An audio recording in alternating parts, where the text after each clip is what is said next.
Guys, this is Sarah French. You can find me in such films as Space Wars, Quest for the Deep Star, That's a Wrap, Blind, and the upcoming Garden of Eden, and Brute 1976. You are listening to Don't Go Out There podcast.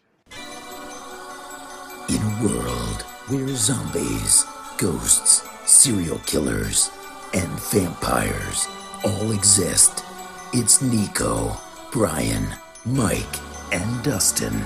And they are all that stand between you and the films that could end the world. Welcome to the Don't Go Out There Horror Movie Podcast. Welcome back, everybody, to the Don't Go Out There Horror Movie Podcast. Just want to thank all of our fans and listeners. Really appreciate the support. You guys are awesome. Before we get into tonight's film review, just want to give a quick shout out to our website, don'tgoouthere.com. Everything about our podcast is on the website. All of our episodes and interviews, if you want to check those out. We've done some incredible interviews in the past. Go check them out there in a specific tab by themselves so you don't have to scroll through hundreds of episodes on Apple or Spotify, etc. We also have our store if you want to grab a shirt, a mouse pad, a hat, all that good stuff. We'd love to see your pictures, rep your favorite podcast. And Shan's Etsy page is also attached if you want to grab a tumbler. All of our social media links are on there as well. Facebook, Twitter, Instagram, YouTube, TikTok. Like us, subscribe us, follow us, all that good stuff. And the last thing I want to shout out on our website is our Patreon. We call it Blood Donors. We have the traditional monthly reoccurring kind. If you want to support us, help us pay the bills, as we say. Or if there's a movie you want us to review, that option is available as well. Just check out our website, don'tgoouthere.com. Also, if you haven't noticed, we've recently joined the Believe Network. So there's some ads on our program now. But if you want ad-free content, go check us out on Blood Donors. The ad-free episodes will be available there. We appreciate your support. We hope you enjoy the episode. All right, what y'all think about cold FaceTiming? But anyway, let's jump into the film review. We are kicking off 2026 January with, I'm just going to call it Dustin's theme. This was his idea, really. I think it's a good idea as well. I think we should do this at least once a year. We're going to be reviewing sort of like the cheesy B horror movies that you find like 300 deep on Tubi when you're just scrolling and you can't find nothing. But we're kicking it off with Brother Brian's pick. Brian, what did you pick to kick off 2026 with? So I followed the rules of this month, and I picked a B-horror movie that I have not seen. And I have to say, after the last time I did this with Winnie the Pooh, Blood and Honey, I'm 2 for 2, baby. Because this movie rocks. I have no problem adding this right beside Demon Knight as a guilty pleasure of mine. I've said it before. I'm a sucker for cheesy B-horror movies. Traumaverse type movies that knows what they are and just want to make you laugh and have a good time. And this one checked all of those damn boxes, including that nudity, which I've said before, I'm not a perv. I just have that as a prerequisite for a cheesy B and C level horror movie. I guess I'm a 13-year-old boy at heart. I don't know. But I had a ton of fun with this, and I hope the rest of the movies this month are even close to this, because the bar has been set, ladies and gentlemen. I hate to say it, I watched my pick, and it is not good, brother. I didn't care for it personally, but Dustin can speak on the next week. I haven't watched that one yet. But I'll talk about Zombeavers real quick. I'm right there with you, bro. I had fun with it. It knew what it was. It didn't take itself seriously, and it was just a good time. It was something you could just turn on and have fun with, and I had fun with it. What do you think, Dustin? Yeah, make it 3 for 3. I mean, this is what I'm. I've said it. Really, when I was on my tirade about Screamboat earlier this year, I was like, if you're going to be a bad movie, at least be entertaining. Screamboat was not entertaining. It just sucked all around. Boom, roasted it already again this week. But this movie, Zombeavers, is what it's supposed to be. If you're going to be that cheesy bad movie and you're a bad movie, lean all the way into it. Be silly, be fun. And that's what this was. I had a good time watching it as well. And as to next week's pick, yes, I did watch it. Brian, you're in for a treat next week. It is so ridiculous. So I think we'll start this month 2 for 2. Okay, good. All right, Mike, what'd you think? Yeah, so overall, I liked the movie. I thought it was a heck of a lot of fun. When it comes to these kind of movies, you just have to take them for what they are. There's a couple times I feel like this movie tries to be too serious. Now, maybe that's just my interpretation, but there's definitely some where they know what the deal is. Everyone's in on the joke, and it's played for laughs. And I like those kind of B movies. I wouldn't even consider this so bad it's good. It's just bad, and because everyone embraces the subject matter in that way, it's a fun time. And so you can sit back, have a lot of laughs at a movie that if you just made a few tweaks here and there would be taken seriously, which would be unfortunate because we are talking about zombie beavers. So all in all, thought it was a really fun time, and I was excited to talk about it. And I'm going to be doing scene by scene. So whenever you guys are ready, I'm ready to go. All right, Mike, whenever you're ready, you can take over the scene by scene. Go ahead. All right, guys, here we go. We open the movie with a fun song, and we see Bill Burr talking about his experience with a girl that he got pregnant one time. Then he talked about the time he dated a guy. He said it was the easiest week of his life outside of the sex. He said it was even the whiskers over the penis, which, sure, pal. He talked about how they never argued and brought up all the things about that joke that Jeff Foxworthy made one time about just hanging out with your buds. The truck then hits a deer and we roll into the opening credits. We get a montage of girls running and guns and stuff that looks like a James Bond movie, along with beautiful nature shots and beavers in their natural habitat. Shout out to Brian. We also get what looks like a keg of toxic waste rolling down the river like Tina Turner, and we get a beaver dam as ominous music begins to play. We cut to an attractive woman crying in the bathroom at a gas station. A trucker interrupts her as she heads to her car. She's here with her friends now, and we got some horrible dialogue about vibrators and sex and all kinds of stuff you would see in a teen movie, and then a tongue twister that would make me stutter worse than I ever had stuttered before. Some shitty music plays, and we are headed to Ashwood. The car pulls up on a dirt road with a beautiful lake, pond, whatever you'd like to call it, that I would personally like to spend a weekend at. Then we get a shot of everyone's ass cheeks as they take out their luggage. An old woman greets everyone, and then they decide to tell her all about their sex life, and they call her a biatch. Old lady makes makes me laugh, though, talking about how much of a whore her ugly daughter is, and then the girls go inside. We get some relationship bullshit dialogue that we don't care about, and now everyone is mad they don't have service on Instagram. They realize that, wow, landlines exist, and the girl uses a country accent to express it. Her country accent fades in and out, so just forgive me if sometimes I think it's fake. Just throwing that out there. Homegirl then decides to take her top off, her name is Zoe, and wants a tan without lines. We get a sunscreen application scene, and the girls begin to swim over to a beaver dam, one with full titties out. Then that one asks if there's green beaver urine, which, lol, they try to draw them out with here, beaver, beaver. And that's the end of the first set of scenes. Go ahead, Brian. All right. This cold open with John Mayer and Bill Burr is fucking hilarious. And it was just the delivery. The line isn't that funny, but even Mayer's delivery of "You see that deer? Nah, I don't think you do." It's just perfectly calm. It made me LOL, and not many movies do that anymore. I mean, and these credits. Look, it's something about animated credits. Ever since Christmas Vacation or Don't Tell Mom the Babysitter's Dead when I was younger, I love all movies with animated credits. And of course, this one would have some. I mean, literally 3 minutes into this movie, and I'm fully on board. Now, an early critique could have had a better opening song, Kaplan Brothers. This one just didn't hit for me. To the surprise of no one, the Kaplans did Terrifier and Terrifier 2 as well. So, I mean, not a great track record there. I don't know. I kid. The music wasn't the issue with those. The writing was. Speaking of writing, they also have writing credits on this. So they balance out, I guess. They made it fun. Also, speaking of me being 13 years old, during these credits, I saw Jake Weiner produce this and thought, that man has waited years to shine and get his name on a movie. Finally found the perfect fit. Zombeavers. I don't know. Sidebar, he produced Mulan, and that seems kind of weird. But anyway, we are introduced to Zoe, Mary, and Jen.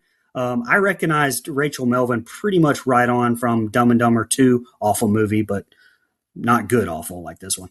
And Lexi Atkins from The Boy Next Door and Ted 2. Fun fact, copper plate Gothic on the welcome sign to Ashwood.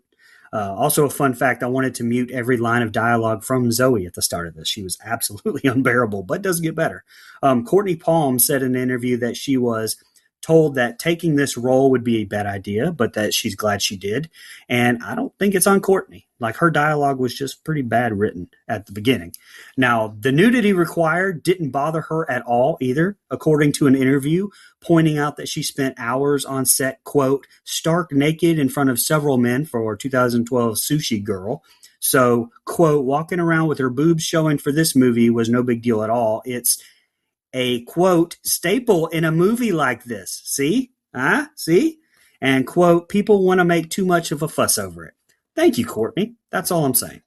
I was surprised to see Phyllis Katz from The Burbs here as Mrs. Gregerson. The funny thing is that she apparently improvised all of her dialogue with the girls, and to no one's surprise, it was probably the best dialogue of the conversation. But despite all of that, I'm way in on this opening. Pause. Yeah, starting off, I'm thrilled and terrified of this month. I'm just going to leave it at that. I love that this low budget B horror film starts off with John Mayer and Bill Burr bull jiving as blue collar workers. Brian, contact their agents. Let's get them on the show. I mean, they're not any big stars or anything. Let's get them on. Let's talk about this movie. Luke cracked me up. No, I don't think you see the deer. I thought that was hilarious. You're right. I guess I didn't see it. The opening with these two I thought was fantastic. They're not going to make it whenever, John Mayer walks and looks up front. I laughed again. I thought it was hilarious. I agree, Brian. I thought it was great. The delivery, fantastic. Opening credits, I thought they were great as well. They weren't good per se, but they were hilarious. These beavers look incredible. Not even joking. Dustin, you may agree with me. They look better than the Monkey Dogs in Gladiator 2, so good for this crew. Yeah. Doesn't take much, but yeah. Yeah. But I mean, Gladiator 2 had a way bigger budget than this. I guarantee that. Yeah. Shout out to the 2014 iPhone display look. I'm feeling nostalgic as hell right now. Trucker, as IMDb calls him, is a creep. Man, just go drop your deuce and leave Jen alone. Out of toilet paper, I had to use my hands. Is that the best excuse you really had? Like, I'm not going to critique dialogue, but like using my hands to wipe, that's could have done a little better. We've all been Weekend there. with your friend. I have not been there, brother. Oh. But you can tell that story if you want to whenever it's your turn. I'd love to hear it. A weekend with your friends and no phones honestly sounds pretty fun and much needed for a lot of people, I think. Mary jamming out to the Mario theme song is what it sounded like. I laughed like, what are we listening to? But, hell yeah, vibes are immaculate. This young fisherman honestly deserves to get got by the Zombeaver. Who still uses a Zebco at that age? Be a man and use as a bait caster. A Zebco? Come on, learn how to throw a real fishing rod. Did this girl really ask, are we stopping here for more gas? This is literally the house. Like, what are we doing? And you can also tell that this is not Florida, because ain't no way we'd be swimming in that lake, not unless you want to be alligator dinner. Like, give me a break. Mern, I think is how you say her name, hating on her own daughter, I thought was hilarious as well. She's a real bitch. Like, I laughed. I thought that whole dialogue was funny. One bathroom would be horrible if a bunch of bros shared this house. We would have that bathroom worse than the dad did on Friday. And I'm only bringing up Friday because we talked about that last week during Welcome to Dairy. I laughed at Zoe. You didn't say it would be physically impossible to not use our phones behind your back. Dude, I thought that was a hilarious line. I thought it was delivered great. Number one dad is an awesome hat. I could definitely see Brian rocking that joint. As soon as I saw the beaver dam, all I could think about was Phil Robertson when he lit the beaver dam on fire while the rest of the family was failing miserably to run the restaurant. I thought that was great. R.I.P. to Phil Robertson, Duck Dynasty, great TV show. Here, beaver, I chuckled. I love how unserious this is because I think every fisherman said here, fishy before. And the last thing I got is a bear appears and the ladies are happier to see a strange man instead of it. I'm kidding, obviously.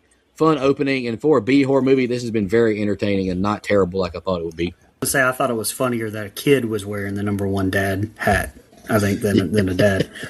Dude, funny story about that is, so a couple months ago when I went to Arkansas to watch the Arkansas State and Georgia Southern football game, we went to the bookstore so I could get some Arkansas State gear to wear to the game. I was trying to find a Arkansas State dad shirt, but they didn't have any. I was going to wear it. Anyway, right off the bat, just an incredible fake mustache on John Mayer. That's a perfect start for this movie. That mustache looked so bad, and it fit so well. I love Bill Burr. So if you're going to hook me in on a bad movie, start with two people I like. I'm not a big John Mayer music fan. It's just not my style of music. He is very talented. But John Mayer, the person, is hilarious, super talented. I'm a big fan of him. And Bill Burr is hilarious. So starting with those two, boom. I already know this is going to be entertaining. And the first quote-unquote death was hilarious. You see that deer? Yeah. I don't think you do. Like you guys mentioned, that line was just so funny. And just like you said, Nico, when he gets out, it's like, I don't think he's going to make it. Like the deer is splattered. That was so good. Also, starting the movie with two Chappelle Show alums was awesome. Burr and Mayer were both repeated guests on that show, so that hit nostalgia for me because that was my favorite show in high school. Very creative opening credits, like you guys mentioned. I'm a big fan of them. I love animated credits as well. The animatronic beavers, they did look better than the monkey dog from Gladiator 2, but I thought they were hilariously bad. Like they look like things you would see on stage at Chuck E. Cheese. And so, like, this is what I mean when I always say, if you're going to be a bad movie, lean into it, be entertaining. This movie gets it. Also, shout out to Bob Vance from Vance Refrigeration. Didn't expect him to be the one knocking on the restroom door. That's from The Office, Nico. We get the typical terrible characters with these three girls. It's expected. But the dick pics on the phone were not expected. Could have done without that. Just, no thanks. I know Nico was saying Buddy had some soft hands getting his fishing rod yanked out of his hands like that. I'm not surprised he died. I absolutely hated the way Zoe talked to the neighbor. Sup, biatch? Ugh. The writing for these girls is horrendous. And so was Zoe's accent. And it's intentional, so it's fine. These girls are supposed to be from Indiana, yet she talks like she's from Arab, Alabama. Please. The knockoff PBR cans were funny. Little things like that popped me. Like that clearly was supposed to be a PBR-inspired can. And Brian, I don't know if I didn't catch if you said it, but the name of the beer was Ipsum Lorem beer. I didn't say it, but I was going to later. Go ahead, brother. And you and I know all about Ipsum Lorem now. That's placeholder text right there, baby. So I thought that was good. I really think it was a solid open, all things considered. This isn't, cinema. This isn't Sinners. But this is a really entertaining movie so far.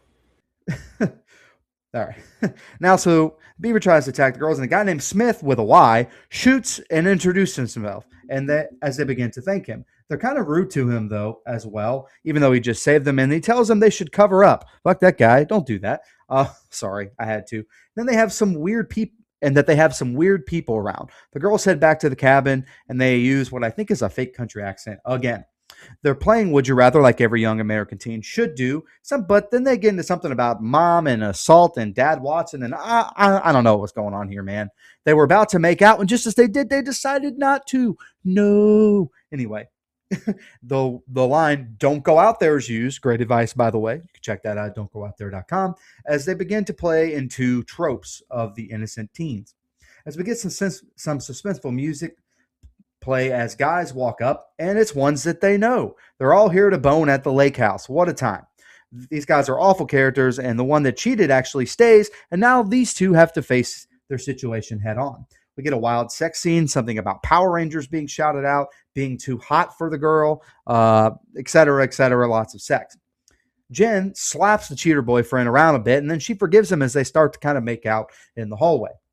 Well, you get to see the aftermath of everyone else's sex, and homegirl here didn't finish, and now she's all sad about it. We cut to Jen in the bathroom. She opens a curtain, and then bam, a rabid beaver that's in the bathroom tries to jump out and attack her. Now the group is after the beaver with a baseball bat. Beanie asshole guy mocks everyone, so he obviously gets attacked by the beaver and cries like a bitch. They kill the beaver and put it outside in a trash bag. A bunch of sex jokes and orgy jokes are made as the screen fades to black and the beaver shakes in the trash bag. That's the end of that set of scenes. Go ahead, guys. Dustin, you were talking about the start of that with Bill Burr, man. This is those outtakes are funny as shit, man. Like they should have left a lot of those outtakes in there, man. Like at the end of this. Anyway, as far as this set of scenes goes, Smith with a Y, I don't think it was funny at all. Like dude was written like a prick, and Rex Lynn, I think is a fucking legend. But I kind of felt like the script went super serious, like meeting him, and it didn't love it. It was just felt weird. It was like a sudden tone shift to me that I didn't really care for. Let me touch on that real quick because I don't have it in my notes. I think he was meant to be like a red herring, right? Like he was a prick overly to like maybe make us think he's going to be an added threat to these girls. That's the way I took it. So I was like, it's corny, so I'll let it slide. I don't know. I think the script didn't need to try to be too smart for itself. I agree. Fun fact, never mind. You already said that about the Ipsum Lorem beer. Sorry.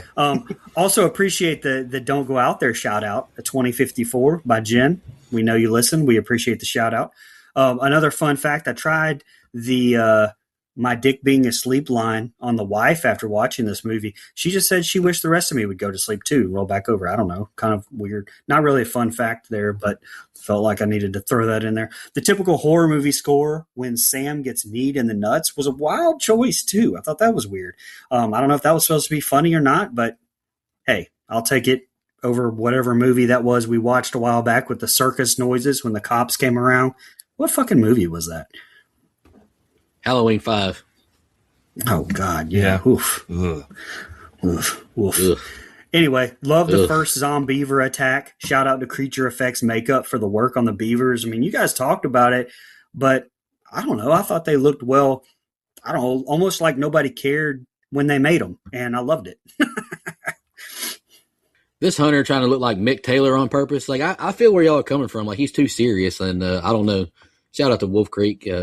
Decent, pretty good movie. Dustin's picked way back when. Smith quickly becomes a creep, and I think Zoe is hilarious making fun of his accent. Rednecks and Hillbillies, shout out to Apple Podcast Reviews. If you know, you know.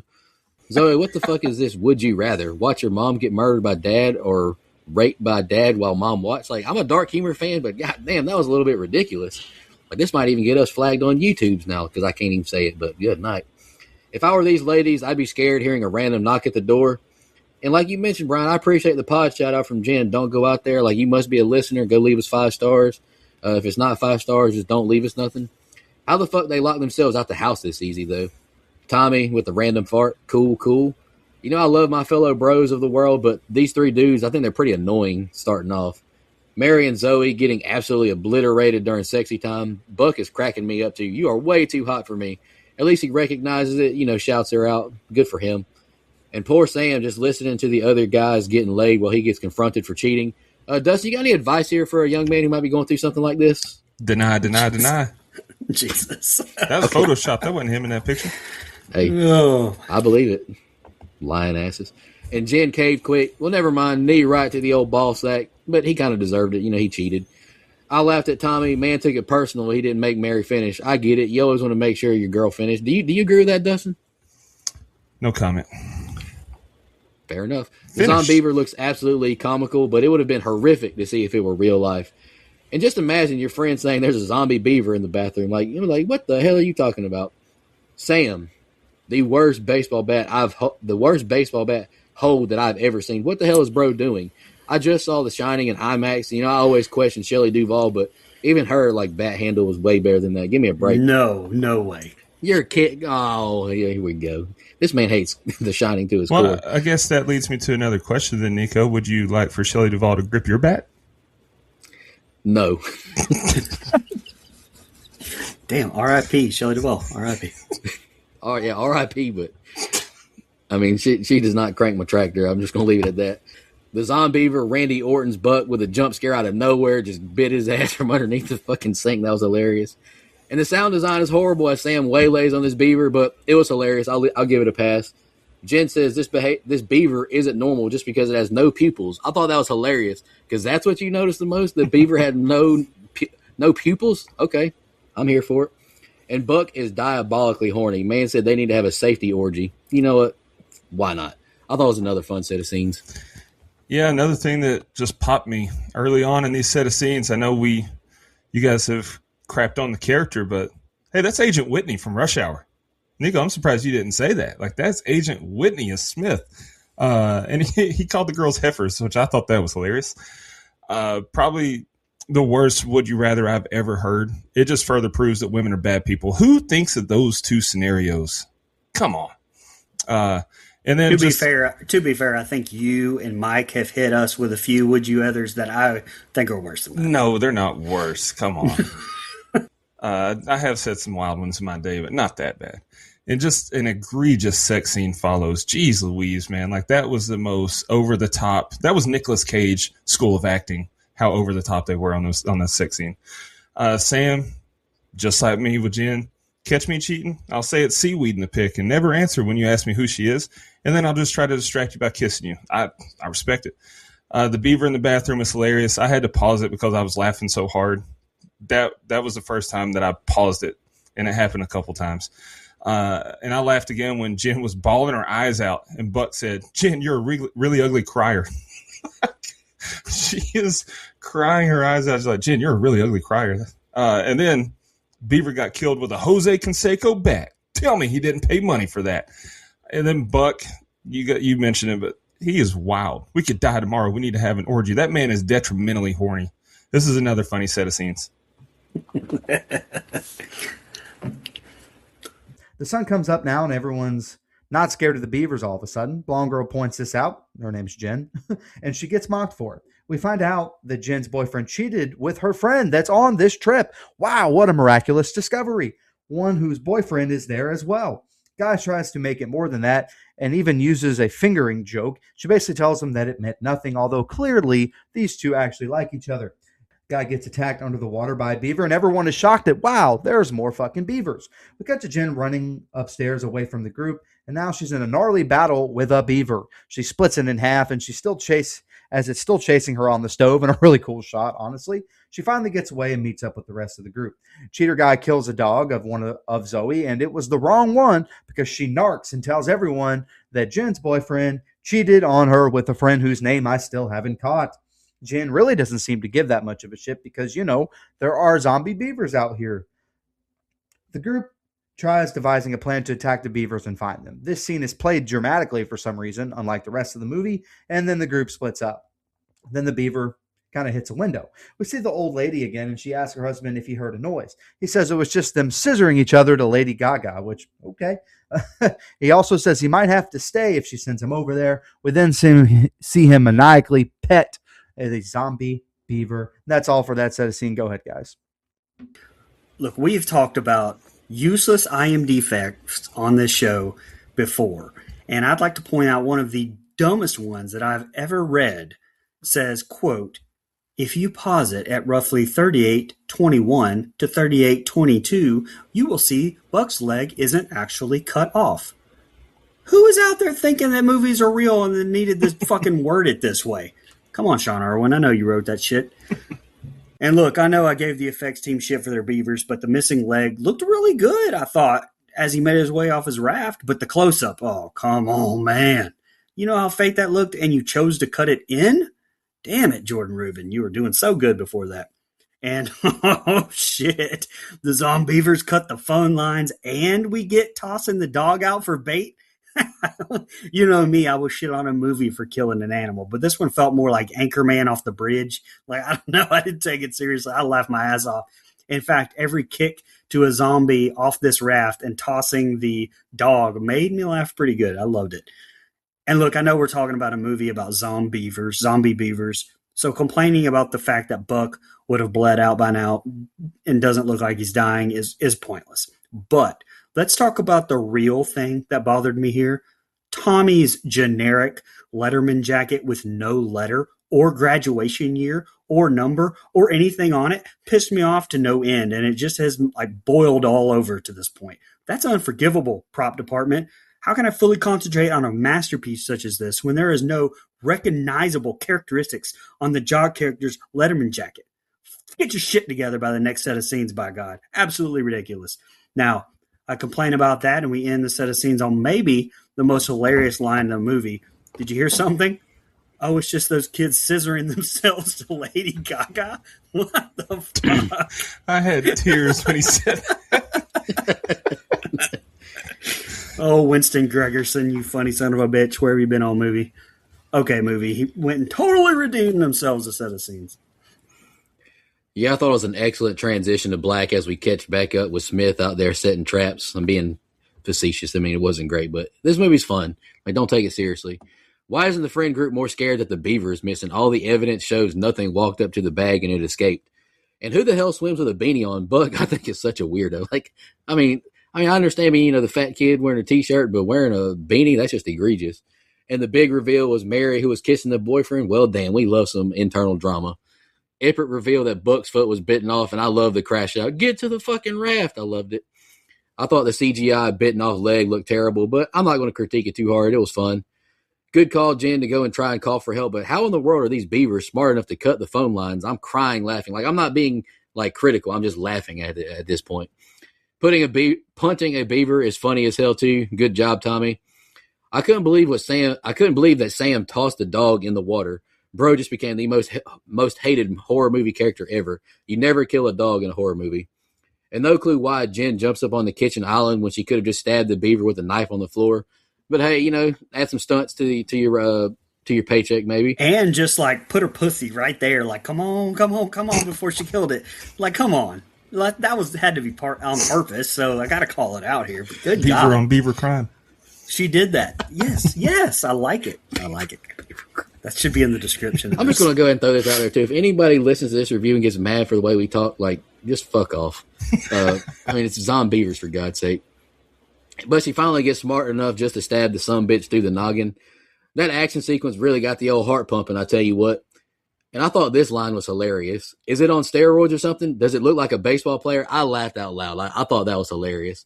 Buck asleep with his foot in a Ziploc bag sent me. I was crying laughing at that as well. And good job, Zoe. Let's add some drama to the mix. Spilling the tea, as the kids would say, amongst everybody. Jen nonchalantly doesn't care about her boyfriend and friend cheating suddenly. Come on, like, let's be serious. That made me more mad than anything, Brian. I know that Letterman jacket ticked you off, but now she doesn't care. All right. Sam crashing out and throwing the beaver head outside, trying to intimidate the other beavers. Peak television. Ironic how the group split up and that the three left behind is the love triangle. I thought that was great. And why didn't everyone just go in the car? Like, make it make sense. Like, there was plenty of room. Like, squeeze in together. The guy neighbor is funny as hell. Them kids scissoring each other, the Lady Gaga. That was fantastic. Another bad but fun, entertaining set of scenes. That Letterman jacket was as bad as that one movie we watched where it had like the football player on the sidelines wearing like a 0-3 jersey and like a 0-2 jersey. Oh, Thanksgiving. That made me so mad. God, that made me so mad. All right, F, Mary, kill. The football jerseys with the egregious numbers and the font sizing was way off on those jerseys as well. Or the Letterman jacket in this movie, or the mask from Halloween. Was it 5? F, Mary, kill. You don't have to answer. Agent Whitney I'll call him Smith. Smith picking up his trap. But after that, we got a very nice overhead nature shot. I know Brian loved that. Big plot twist that it was Mary that Jen's boyfriend was Frenching. Like I said, women are bad people. They're the villains of this movie. Who does that to a friend? Beaver attacked in the lake. Who could have predicted? These idiots know there's rabid beavers in the area, and they still said the water is safer than the cabin. It's like, come on. There was one beaver in the bathroom, and there's tons of them outside. And I don't know what's funnier, the fact that beaver cut the phone line or the beavers circling the raft like they're sharks in the movie Jaws. Like that was good stuff too. But I got to disagree with you, Brian. Douchebag sacrificing the dog really pissed me off. I really wanted him to be the next to die. I mean, this is 2 movies in a row that we've reviewed where sweet innocent pups have been killed. What's the world coming to? Who wrote these movies? Michael Vick? And then, is it on steroids or something? Does it look like a baseball player? Come on, that was such a bad line, but I laughed. I'm proud of Zoe for telling on Jen, kill my dog and I will burn it all down. I will make every last one of you regret the day you were born. And then, why are they not hopping in the Prius? Like, did I miss something? That car is drivable, right? It's not blocked in. They hadn't even considered leaving at this point. So that was like, come on. And then, now they decide to go for the car, but not all of them want to get in it. Like you said, like, where's the logic here? Those kids scissoring each other, Lady Gaga, that's one heck of a random line, like you guys mentioned. I mean, I paused it then too, because I was like, there's no way he just said that. I rewound it, watched it again. I was like, yeah, he said that. So good. Yeah, this is just another outrageous but entertaining set of scenes. We see a group in a car out and about, and there's some comment about eating pussy, Tommy being brave, blah, blah, blah. They run into Smith again as he kills the beaver for him. He says he thought he told them to cover up. In the truck, Smith reveals that he caught one this morning in a trap, and it should have been dead, but it wasn't. The truck pulls up, and it's their friends and Smith. They make it to the porch, turn around with actually a really cool shot of all the beaver eyes staring back at them in the dark. They try to shoot them off and head inside the cabin. We get a wasted walking around scene as they walk up on their dead friend and the phone line being cut. The group is studying up on beavers. They learn that they're herbivores, and then the 3 argue about their love triangle that no one gives a shit about. They learn beavers like to play practical jokes on each other. We're back to Smith and Zoe in the kitchen eating chicken and talking about putting a foot on ice, then they're on the move again. We see Jen open the door to her friend laying in a bed. She gets on top of her as she likes to have a little sexy time, and then she turns into a beaver and attacks her. Fucking hilarious, by the way. Just an awesome scene. Beanie Friend also turns into one and attacks Smith. Zoe tries to shoot, and then we see her run upstairs. That's all I have. The next one is the last set of scene. Go ahead, guys. Am I the only one that thinks Jake Weary's Tommy looks like Joshua Jackson from Urban Legend in the 90s? Like, I don't know. I'll take y'all's non-answer as you agree with me. I appreciate that. But for real, he does. And also Rachel Melvin has looked like Parker Posey many times throughout this entire movie. But anyway, shame on you Beavers for cutting the phone lines, but not fucking up the engine so they couldn't get away. The Ninja Turtles would never. Must be better TGRI mutagen they got, but I'm glad they didn't, because we would have missed the "suck a bag of dicks" line we get from Tommy when they run into the beaver dam blocking the road. Oh, and my God, I laughed so much. I rewound it. And I'm sorry I never ate your pussy. I'm going to go back and eat it all one day. That was so funny. I thought of My Nico. God. What did you say? I said it made me think of you, Nico. That sounded like I'm sorry I never did that. I'll do it. I'll do it all now. Nah, he lost me when he said, but it smells so bad down there. Oh, yeah. That was so bad. Dude, I thought of Eastbound and Down. Brian, I know you've seen that show. He's like, you don't like to do that? And he's like, no, smells. Yeah. I think I sent that clip to Nico recently. I haven't seen the show, but I have seen the show because Brian has sent me every clip from that show, I think. I follow some Eastbound and Down Instagram, and they just post clips, and it's just funny shit every time I send it to I got to Nico. ask you then, how often do you say, how long have you been with her? Because I say that all the time. I shout out my complaint. How long have you been with her? How long you been with her? Oh, anyway. But how are we making Smith a hero here? Like my man Tommy and his no-brand varsity jacket, a victim of a stealth zombie tree pushover, and Smith is now a fucking hero. Well, there's terrible writing choices there. Come on. Not much on the set of scenes, just zombie mayhem. And I mean, I can nitpick this thing. So what I will point out is the huge blunders, which include things like Smith holding the top of the door when they get to Gregerson's. Who does that? Do tall people do that? I don't. Dustin, do tall people hold the top of a door when they enter a home, like the very top, like you did? I got to assert dominance no matter what building I'm entering. Yeah, fuck that door. Get that. Actually, I usually just enter the rooms like Diddy Booty Rampage Jackson. I just rip the door off the hinges. Shout out Diddy Booty Rampage Jackson. Last thing, Sam saying the line, when we are out of here, can we all sit down like adults and figure out why you both find me attractive? That fucking killed me. I don't know. Along with Smith opening the door, finding Mrs. Gregerson and saying, okay, that killed me too. And come on, Possessed Beaver Jen and Possessed Beaver Buck is kind of fucking great. Like, I think we needed more of that throughout the entire movie and less just zombie, like, Caddyshack dolls. I think that we need more of these possessed dude. I think they're great. Yeah, I thought it was hilarious that the beavers cut a tree down to block the road, and I love Tommy's crash out. Zoe worried about stealing weapons when their lives are in danger. Come on, sis, we're losing recipes here. You can put them weapons back in the truck if you survive. I laughed again at Buck apologizing for not eating her pussy and saying it smells so bad. Like, I think we all thought the same lines were funny. Like, that was great. Laughed at the exchange between Mary and Sam. Don't you know beavers bite through wood? Then he says, well, if you want me to sheet metal the whole house, tell me. Dude, that was so fucking funny. That was so funny.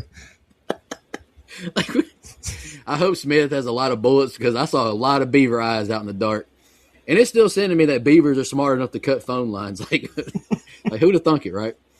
I guess a decent explanation by Smith trying to make that make sense, though. Like, it's just like grass or something. Like, who knows? Online, it's always girlies supporting girlies, but in reality, they're hooking up with each other's significant others. Stay woke, fellow kings. I cringe at saying we have to stay together. That's what the beavers want, the separate us line. Like, are you for real? And Smith just crushed Zoe's dreams of saving Buck's life in his line delivery of beavers are more active at night. Dude, I thought that was hauntingly hilarious. Like, he tried so hard to be serious, but I couldn't take it serious. But then he really, really sent my ass laughing with, you sure you don't want some chicken? Dude, this movie is fantastic. And why wouldn't Jen be pissed Sam cheated now, Mary? She just figured it out was you. Honestly, for a B movie, I thought the beaver transition wasn't terrible looking. I thought it was pretty decent. Cauterizing the wound seems super late by now. I think bro should be dead, honestly, but you know what? Go burn his ass. Why not? Gnarly attack by Buck on Smith, but what a terrible shot by Zoe. Good night. And another horrible shot, whiffing and shooting him through the damn eyeball. And you got to listen to Sidney Prescott. You'd never run upstairs. Shout out to her. Let's finish the movie. Go ahead, Dustin. Yeah, who keeps a box of nails in the drawer in the kitchen? Like, what kind of organizational skills are these people on? The commercial in the truck I thought was funny. Like, it sounded like a news bulletin, and you expected them to talk about the rabid beavers in the area, but nope, it's a sale. That was funny. The rapid stabs from the girls to the beavers in the windows was also hilarious. It's like they were rapid fire and barely looked like they were touching them. They were so quick with it. And then taking off on foot when one of you is missing a foot, that's a choice. What's wrong with the truck that they were just in? They were just driving. Like, why can't you go around? I don't know. Sam has a way with words, man. Instead of "I'm sorry" or "it was a mistake," this man says, "Can we sit down like adults and try to figure out why you both find me attractive?" I laugh. Put the pressure back on him. It's not his fault. It's a burden to be an attractive man with all these loose women around. Jen's transition to Zombeaver was traumatizing. I may never let a woman climb on top of me again. Can't risk that happening. It was also hilarious looking. Buck getting Smith was a good jump scare, but man, the effects in this movie are awful, but awesome at the same time. It's like I wouldn't want good effects right there. It would just ruin it. I'm ready for the ending. Hold on. What was that bar you dropped, Dustin? It's hard being a good looking what? It's hard being a good looking man surrounded by all these loose women. Put it on a shirt. They're going to betray each other, and you're going to be the victor. You're going to be the bad guy. Yeah, put that in a fortune cookie. Go ahead. Zoe is upstairs with old lady beaver. Pause. I'm sure Nico would like that. And then calls her a fucking bitch. Cheaters are together here, and they fight off a beaver together. They both take their clothes off, and then they start to get into sexy time. Bad time. Even for me, I would probably just wait till all the beavers were dead, personally. Then Jen Beaver pops up through the floor and bites this motherfucker's dick off and kills him. Great kill. And then this other friend, whose name I still haven't caught, the cheater one, escapes with Zoe in the truck. There's zombies after them. There's beavers after them. There's bears after them, trying to attack the two in the truck as they finally get away. They make it to a place where they are on foot. And then the friend has a gun and pulls it out on Zoe. She thinks that Zoe's going to turn into a beaver, but she turns into a beaver that Zoe has to kill with an axe. Zoe makes a run for it and makes it out clean. She's alive, and just as we think everything's okay, Bill Burr and friend run her over in a van. That was the last set of scenes, besides the little bloopers at the end, which I will definitely let you guys kind of talk over your favorite ones. Go ahead, guys. All right, the finale. Just when I thought the movie couldn't get any more awesome, we get the whack-a-beaver through the floor, and then the burning beaver cock-blocking Sam and Mary, and her asking him if he smells something, reminded me of a joke my old boss used to say. He used to say, "Do you smoke after sex?" "I don't know. I've never looked." Yeah, well, it's funny. But what else do you want from me? I mean, come on. We just got Sam's dick bit off by Jen for a kill. And I mean, that's got to be the best kill, right? I mean, this movie just got exponentially better with the people getting possessed. And like I said, and being able to still shoot a gun, I thought that was funny too. I mean, we have added much more to the zombie lore here, but damn, just casually running over Jen and saying you never liked that bitch anyway. I mean, damn, she didn't do anything but get cheated on the entire movie.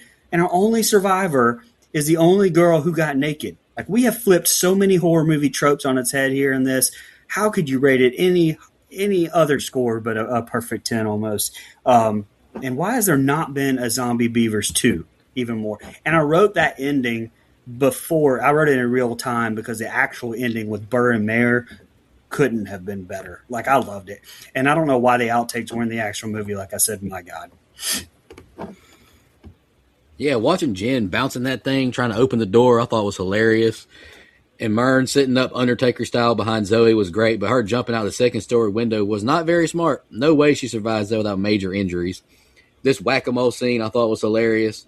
And good call, Sam and Mary. Just leave your weapons behind in the beaver. Like, what are we doing? We're losing recipes again. I saw it coming that Mary was aching for a quaking and was ready to jump his bones, though, trying to get him to take his clothes off.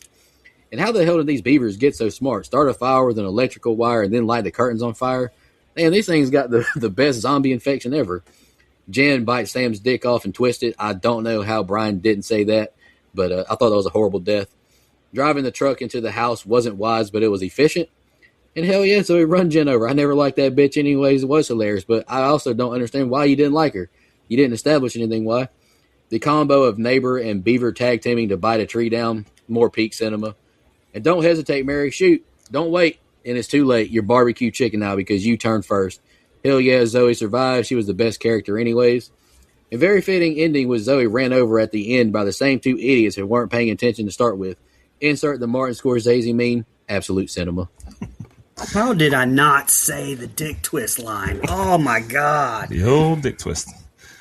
So I just wrote, WTF was that tail on Jen. Come on, man. Like, that was egregious. But when she was thumping her tail on the floor there, all I could think was the thank you for TikTok. That's all I could think of. Zoe's logic was hilarious to me. Out of bullets, so I'll just drop the gun instead of swinging it at this Zombeaver woman, and then I'll swan dive out the window from the second floor. When she hit the ground, all I could think was, whoo, she ain't going to be in Rush Hour 3. But I would be premature in that. These two morons having sex at a time like this.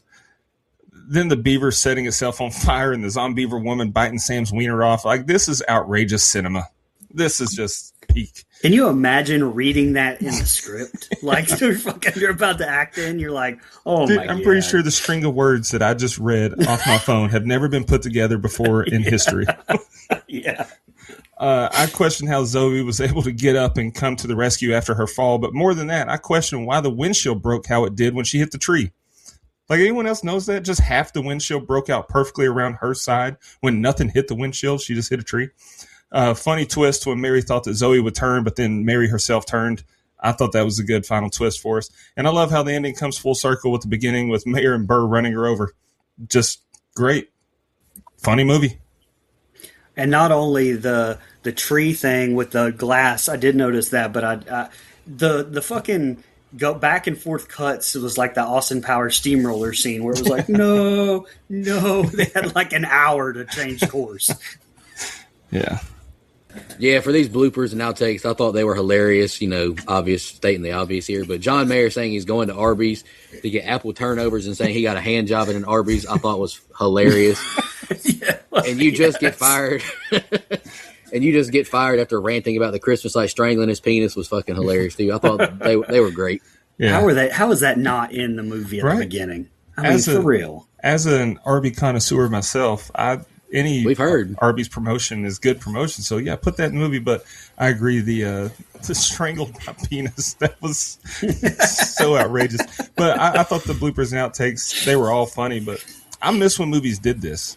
Like, particularly comedies. I don't want a horror movie that shows bloopers before the credits roll, but I miss when comedies would give us the bloopers at the end.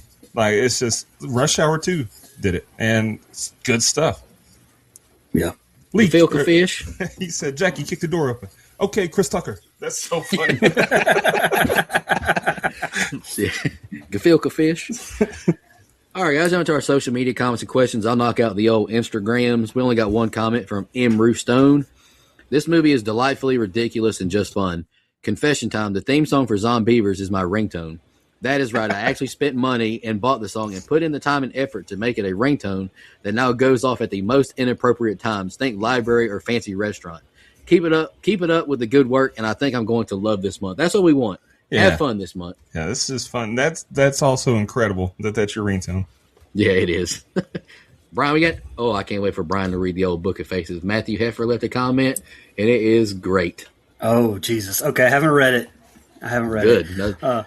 Eric Doolittle's first. Let's do his. We cannot turn against each other right now. That's exactly what the Beavers would want.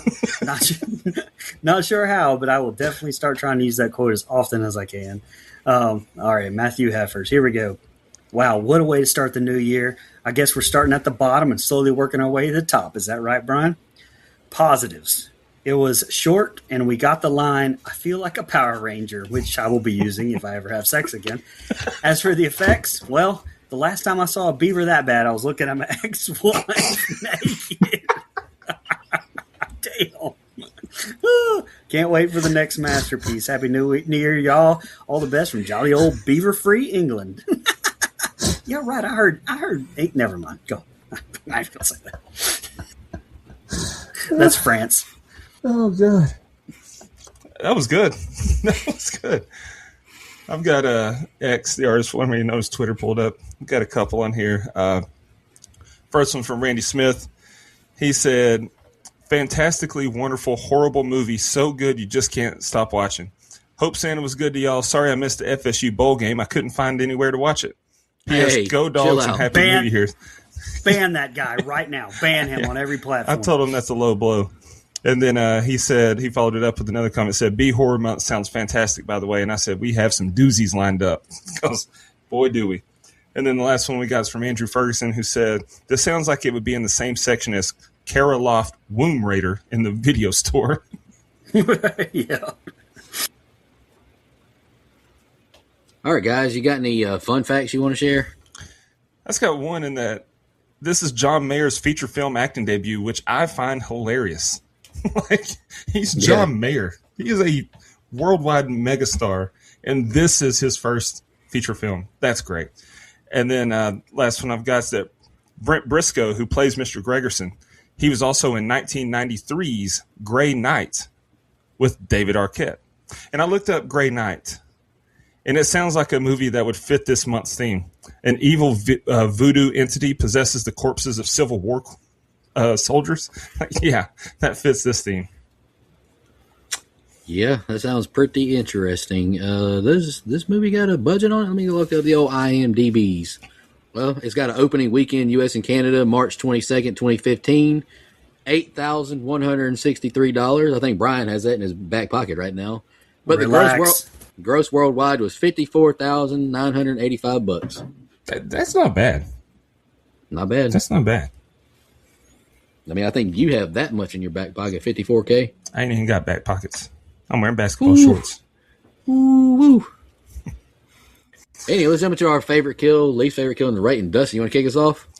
Yeah, favorite kill to me was Mary. She was a horrible friend, and it was a good twist to have her turn when she thought that Zoe was going to be turning, and then Zoe axed her in the head. That's just a good way to send us home.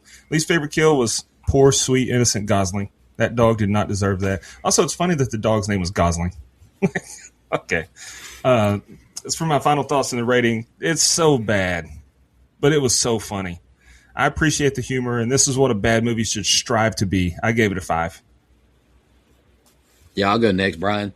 My favorite kill, I got to go with Sam. Like, bite his dick and twist it. I thought that was a great surprise kill. And my least favorite kill, I agree with you, is the dog as well. Like, come on, man. But I did like in the bloopers, like, whenever they're like, the dog is supposed to be scared of the beavers. The dog's just swimming over. He's just swimming over.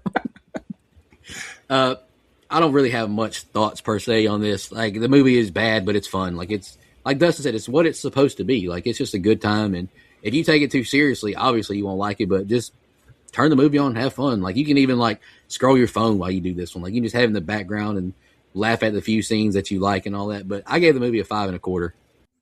Yeah, so kind of like I said in the open here, all in all, I thought it was a fun time. We're just a popcorn, shitty B movie, exactly what this month is all about. This isn't even like a play on other movies. This is just like a legit, we set out to make a bad horror movie. And they succeeded in that, but they also made me have a lot of fun with it. When we just talk about a movie, it's a 3. We talk about enjoyability, it's probably in that 8 range, honestly. So I settled somewhere in the middle here, and I gave it a 6.45. My favorite kill was the dick bite, because I thought it was hilarious, and I didn't really have a least favorite kill. So all in all, and I could not find a budget, by the way, for whatever reason, just scour the internet. A lot of these B movies probably won't have public budget information, but I'm going to do my best to scour the internet and use our favorite friend, AI. Just kidding. Not going to do that. But yep, I gave it a 6.45. Thought it was a fun time. Glad we got to cover it. All right, my favorite kill, Sam's dick getting the old dick twist. There it is. There it is. Least favorite kill, opening off screen, the number one dad kid, just because it was off screen. Such a fun ass movie. You know, definitely, like I said, on my guilty pleasures list now. Checked all my boxes for cheesy B, classic, classy horror movies, and you get a very respectable 7.5 from me because I think it's fun as hell. And you know, me and watching movies and having fun with it is such a huge part of it. Yeah, that gives us a composite score of a 6.0625. IMDb is at 4.8, Letterboxd 2.3, Rotten Tomatoes, 72%. Now, here's the thing about this movie, because it also has 36 critic reviews on Rotten Tomatoes. Wow. Now, they're not, the New York Times and Roger Ebert, but 36 people. And that's what I appreciate about when the critics don't judge a movie for being something it's not. So, Right. But also think about all the movies like the Saw franchise. How many of those have a 72% or higher? Not many. So that's right. The wonders of cinema. Yeah. All right. That was fun. Good pick, Brian. I know you just kind of winged it on that pick, but that was a great pick. Hell yeah, brother. Sorry, my pick in 2 weeks is terrible, but, hey, we tried. Let's shout out our blood donors. We're going to go ahead and announce this one now because it's after Christmas time, by God. New legendary blood donor. I don't know what your movie pickies were doing, but Steve Schmidt, that guy, we really appreciate you, brother. You're one of our top 2 funniest commenters on social media, so we appreciate you. Camper level reoccurring, Nina, the Michelle Mirza, Steve Schmidt, Matt from the UK, and Anthony Andrews. Camp Council reoccurring, Edwin Hernandez Gunn, Joe Swinford, Adrian Aiello, Brian Samick, Andrew Ferguson, Brooke Maley, Heather Superdoc, Jennifer Davison, Too Close to Home Pod, Dana Tucker, Cole McAlexander, Max K, Amanda Pettiford, and Death Curse Casey. Really appreciate y'all. Like we mentioned, you help us take a huge burden off of us, help us pay the bills, and we really appreciate y'all. And Happy New Year to our blood donors and all of our listeners. I'll go ahead and announce Mike's pick real quick. Mike chose 2018's The Velasa Pastor, another movie I've scrolled past on Tubi before. Never watched it, and I can't wait. It's going to be amazing. I can already feel it. I can feel it down in my plums. Yeah. Down in your plums. Get that nice bluish hue. Yeah, I did the scene by scene. I'm doing the scene by scene next week, and I did it yesterday. And all I can say is you're in for a treat. Now, let's leave it at that. Let the boy watch.